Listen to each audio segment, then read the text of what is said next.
Lídia Brito, você conversou também com o senador Ciro Nogueira a respeito de uma questão que envolve a formação de chapas para disputas em eleições proporcionais? Isso, o senador falou aí da questão de João Vicente, falou da questão dos deputados, né, do Progressistas que estão em dúvidas, como Margarete Coelho, tem aí Hélio Isaías e o Wilson Brandão, e o senador falou da expectativa de contar com esses parlamentares. Vamos acompanhar. Os deputados progressistas vão unidos com o partido? Eu sempre disse isso e até agora nenhum me desmentiu. Vocês podem... Confirmaram? Pode ter certeza que no próximo ano nós vamos estar, não só os progressistas, grande parte da base que está hoje com o governador vai estar ao nosso lado no próximo ano. Os deputados do Progressistas, Ciro coloca aí que eles nunca falaram que vão ficar na oposição, mas também não confirmaram que vão, no governo, né? Mas também não confirmaram que vão seguir com a oposição, né? Mas ele tem feito esse trabalho de tentar manter esse grupo unido, né? E tentar contar com esses parlamentares. Eles estão conversando com o Wilson Brandão, que Elivaldo, desde a eleição traumática, né, para ele, lá da disputa pelo a vaga de conselheiro do TCE, deu uma pausa, né? Deu uma mergulhada aí, né, grande. Tanto da Assembleia Legislativa, ele não tem participado lá das atividades da Assembleia e nem das atividades políticas, né, desse grupo progressistas, né? O deputado vai se manifestar aí também como Margarete, né, no momento que achar viável para isso, mas o que se fala nos bastidores é que é difícil o Wilson Brandão seguir com o governo, né? E Livaldo Barbosa, percebo, tanto no governador Wellington Dias quanto no ministro Ciro, a seguinte situação. Ambos querem o apoio dessas lideranças, mas para garantir o apoio dessas lideranças, a primeira estratégia que eles estão adotando é não pressioná-las. Deixa à vontade. Olha, decidam, vocês vão ter que decidir. Fiquem à vontade. É hora de decisão, né?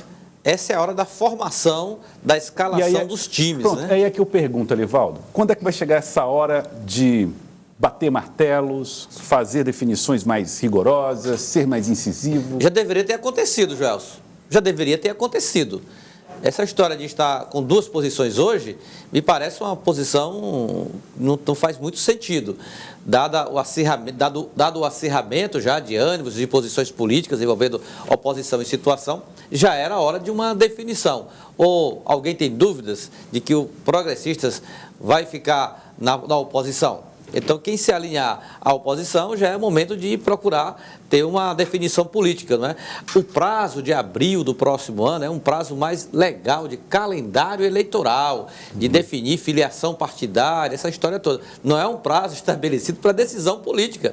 A decisão política, para mim, já está mais do que amadurecida, já foi passado o tempo. E o governador vai começar a fazer essa cobrança a partir da próxima semana, Elivaldo. Já tem agenda marcada com alguns partidos e o governador vai começar a discutir as estratégias proporcionais desses partidos. E vai discutir a filiação dos parlamentares da base que estão pensando em trocar de siglas. E nessa conversa vai entrar esses deputados progressistas, né? Se eles vão ficar na base, eles vão ter que encontrar um partido dentro da base, né? Isso. Então, eles já vão ter que se manifestar aí buscando essas legendas, né, para poder fazer parte do projeto político da base, né? Senão pode ficar muito tarde para que eles venham se manifestar só em abril do próximo ano, quando as chapas... Há 6 meses da eleição. Já vai ser um pouco tarde, né? Vai ter que começar agora. Tá aí, Lídia Brito e Elivaldo Barbosa. Lídia, o senador, ministro Ciro Nogueira, presidente do Progressistas, ministro do chefe da Casa Civil, falou também sobre o diálogo com João Vicente Claudino. João Vicente Claudino, que manifestou o desejo de voltar a ter um diálogo com esse grupo do senador Ciro Nogueira, e Ciro disse que esse diálogo, essa conversa pode ocorrer na próxima semana. Vamos ver. João Vicente, que eu quero ver se eu converso com ele nos próximos dias, que ele se incorpore, ele tem manifestado até pela imprensa o desejo de estar conosco, é um nome e um quadro que pode até vir somar e até ele ser escolhido também. E vai depender da vontade da população e das lideranças. Lídia, João Vicente está se aproximando de novo desse grupo encabeçado pelo Progressistas?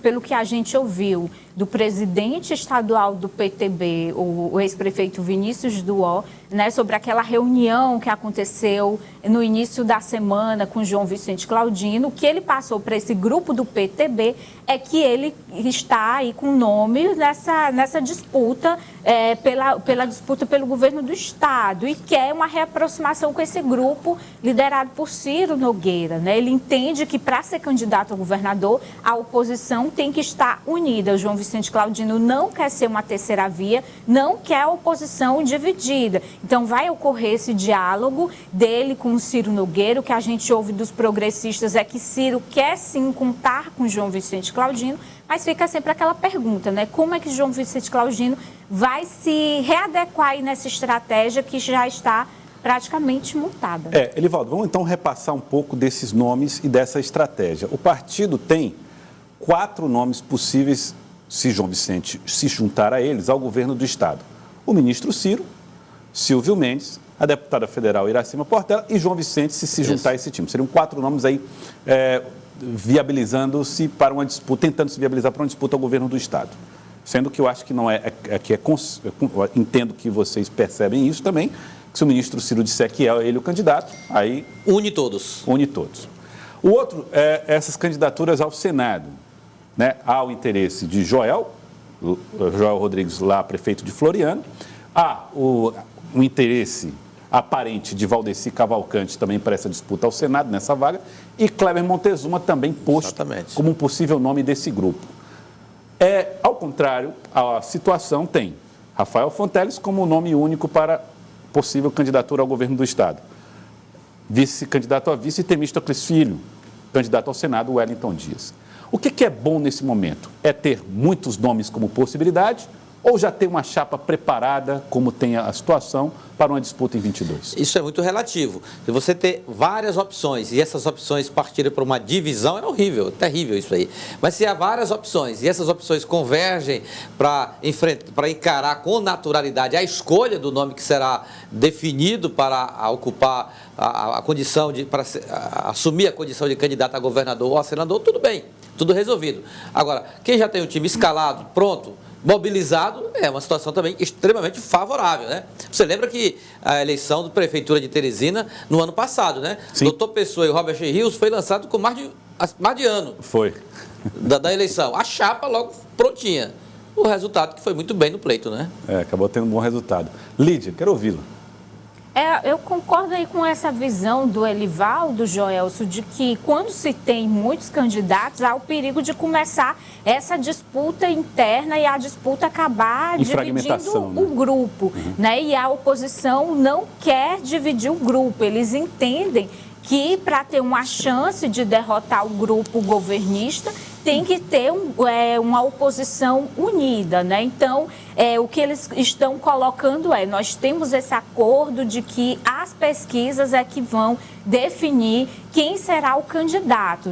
Nas pesquisas realizadas até o momento, aparece aí o nome de Iracema e de Silvio Mendes. O que João Vicente Claudino quer é que o nome dele comece a ser avaliado também nessas pesquisas a partir de agora, quando ele colocou para esse grupo do PTB, que ele vai partir para o interior do estado, fazendo visitas, algumas atividades com empresários, como ele começou a fazer, ele realizou uma em Floriana, ele quer voltar com esse projeto. Olha, com relação ao senador João Vicente, é muito definida, bem clara, Joelson. Ele está nos planos do PTB. Se você fizer uma análise aí no PTB, até mesmo o PTB do governo fecha com o João Vicente com a candidatura ao governo do estado. Agora, é claro que para isso ser viabilizado não depende só da vontade do senador e do partido. É preciso um conjunto de fatores que resultem da viabilidade política desse projeto. Ele já revelou, como a Lídia falou aqui, isso é fato, não pretende ser candidato por terceira via, não pretende ser mais um candidato na disputa. Ele pretende ser um candidato, se o nome dele prosperar nas avaliações políticas e nas pesquisas, ser o candidato. Ele tem um plano apenas, se existirem as condições, de ser o candidato para disputar o governo do Estado. Aí, Elivaldo Barbosa, Lídia Brito. Olha, nós falamos agora há pouco aí, a fala do ministro, né, a entrevista do ministro falando a respeito do uso de máscaras. Um telespectador mandou essa mensagem aqui para nós. O ministro disse que era contra as regras de uso de máscara. Ele disse assim, é o Antônio Moura. Antônio, obrigado pela audiência. O ministro não é contra o uso da máscara, ele é contra a obrigatoriedade. Antônio, o ministro, na verdade, não se levantou realmente contra o uso da máscara. Inclusive, estava usando máscara, né, o ministro. Ele realmente colocou, você tem razão, que o uso de máscaras ele é difícil de ser regulamentado. Não tem como você dizer, por exemplo, quanto tempo você deve trocar de máscara, qual é a máscara que você deve usar exatamente. Ele acha que esse tipo de questão é difícil de ser regulamentado, esse tipo de regramento. Mas vamos lembrar que os cientistas defendem que seja necessário ainda o uso de máscaras e quanto a isso não resta muita dúvida em relação à ciência, né? Em relação à ciência. O ministro reconhece as pesquisas científicas, mas critica o regramento, as normas que obrigariam o uso de máscaras. Está aí o Antônio Moura, muito obrigado. Que é vascaíno aí, né? Vascaíno, é. Muito bem, Antônio Moura. Torcedor do Vasco em São Luís, hein? Vasco em São Luís, Hoje? O gigante. É hoje o jogo? É hoje. Tá aí o Vasco lá Está em lá, São Luís, Antônio. mexendo com a ilha. Mexendo com a ilha, é verdade. A turma do Vasco. Aliás, as pesquisas dizem que o Vasco tem, sei lá, o 5º time, né, no Brasil, em termos de torcida. Eu acho até que é mais. Também porque acho. onde chega é arrastando multidão. Está mexendo com o Maranhão. É verdade. Um abraço a todos os vascaínos também. Antônio Moura, obrigado pela participação. Lídia Brito, essa flamenguista de carteirinha. Lídia Brito, uma ótima tarde para você também. É o desejo do Joelson que eu me uno nessa torcida, mas não. Não tem jeito, Não Lídia. tem, Só não as tem cores. perigo, Dialogando Joelson. com você. Não tem perigo. Nem um churrasquinho assim de sábado à tarde. Nem um churrasco. Aliás, a passagem dela vai ser rápida, lá só para cumprimentar. É, as pessoas, não, já soube. Né? A partir das 17 horas. Lídia, um abraço para você, Lídia Brito. Ótimo churrasco para você, Lídia. Bom final de semana, né? Obrigada, Joelson. Até segunda. Boa tarde, Elivaldo. Boa tarde. Até segunda.